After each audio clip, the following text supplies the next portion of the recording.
Morning guys! Today is Sunday. Don't forget, alam na natin ang ating obligation kay Lord.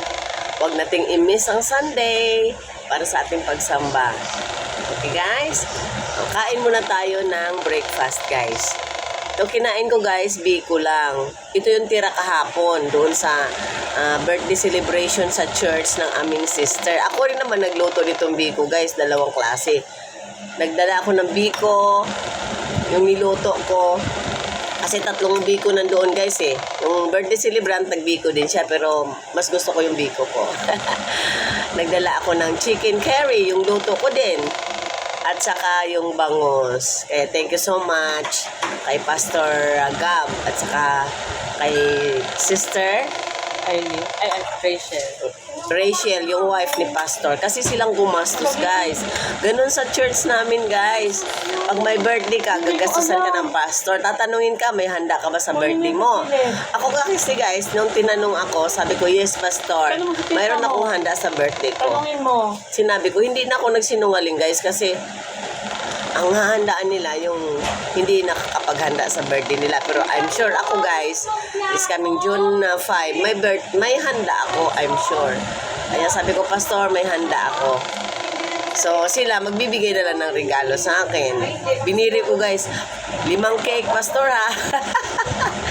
Pero hindi naman ako kumakain ng cake talaga. Biro ko lang yun guys. Pero I'm sure yun magregalo sa akin. Pero hindi na silang maghanda sa akin kasi may handa ako. Handa na ng anak guys. Nakakulay ka dyan eh. Hindi naman nakumising. Si Papa. Guys. Puno yung sa gilid dyan. Yung aking bangus at saka chicken curry. Mamayang lunch na yon. Makain ko. Ito muna yung kinain ko, biko. At saka ginger. Yan. Guys, ang bilis talaga ng time oh. Naka 2 minutes na kaagad ako. Talaga naman. Ibig sabihin, mabilis na ang panahon guys. Nagpapakita lang yan guys na ang Panginoon malapit nang dumating. We never know kung kailan, kaya dapat lagi tayong handa. Ano yung ating mga guys, paghahanda? Aba, magbalik loob na tayo sa Panginoon. Ngayon pa lang. Because this is our chance. Habang buhay pa tayo na magbalik loob sa Panginoon. Kasi pag patay na tayo guys, we never have chance anymore. Kasi patay na tayo eh. Maghintay na lang tayo ng judgment. Kung sa heaven ka ba, or sa hell ka ba, nakakatakot. Diba? So, while we were still breathing and alive, this is our chance to go back to God. Diba? Tanggapin natin si Jesus Christ as our only God who saves us. Amen ba guys? Ganun.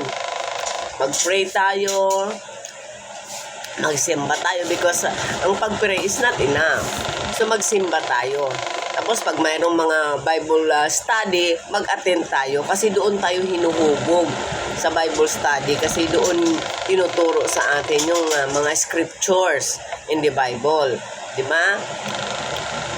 Kasi may preaching naman sa sa Sunday service pero hindi ganun kalawak. But in our Bible study, doon may i-discuss. Pwede ka magtanong kung hindi mo naintindihan. Kaya masarap guys. This is our new church. Nagpaalam ako doon sa aking lumang church guys. Na dito muna ako kasi sama-sama kaming family guys. Yun ang gusto ko. Maganda naman ang turo. Na-observe ko naman. So dito na ako marahil. Ito na yung binigay ni Lord sa amin para sama-sama kaming family sa isang church lang. O, diba? Kasi dati hiwalay kami. Dito ako sa kabila, yung mga anak ko doon sa kabila. So, mas maganda yung sama-sama tayo sa isang church, isang family. Okay guys, have a blessed Sunday again. Huwag kalimutan magsamba. Dahil ang linggo lamang ang humihingi na Lord. Isang araw sa 7 days, isang araw lang sa Kanya. So, wag nating kunin yon yung para sa Kanya. Kasi magiging sakim na tayo niyan. Magiging greedy na tayo sa Panginoon. So, baka wala tayong blessing kay Lord kung maging greedy tayo, di ba? So, we will give Sunday to the Lord. Amen, guys. Thank you so much. Have a blessed Sunday, everyone. God blesses us all.